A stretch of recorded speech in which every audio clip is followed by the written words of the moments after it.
မှာထင်ရှားကြကုသိုလ်ရိုးရာထိမ့်သိမ့်လာစီလူစီပွဲတော်စီချင်းပါလာမြို့တစ်မြို့ဟာရွှေစေရွှေမြို့တော်ကိုယူဆိုတိစကြမင်းနော်ရွှေရတဲ့ဘုရားမင်းနော်ရွှေနိုင်တဲ့ရွှေလို့တယောက်ကိုပေါ်ရွှေရရွှေကကပြေပြထူးကြလာတဲ့ရွှေစေမြို့ရဲ့စီလူစီပွဲတော်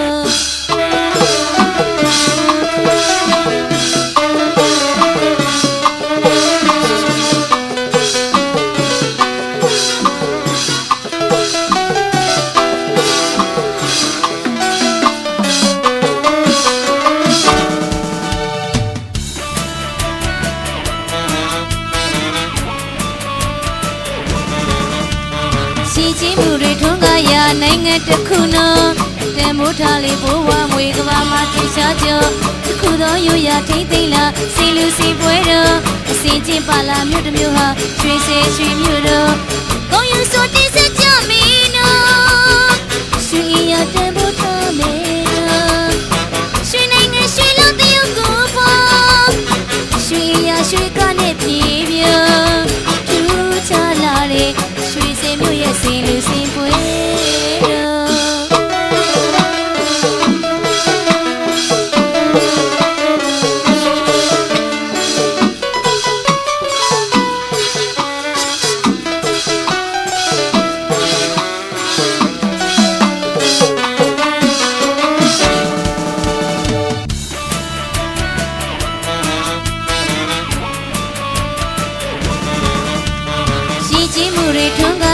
နိုင်ငံတစ်ခုနော်တန်မိုးထားလေးဘိုးဝမွေကဘာမှာထင်ရှားကြ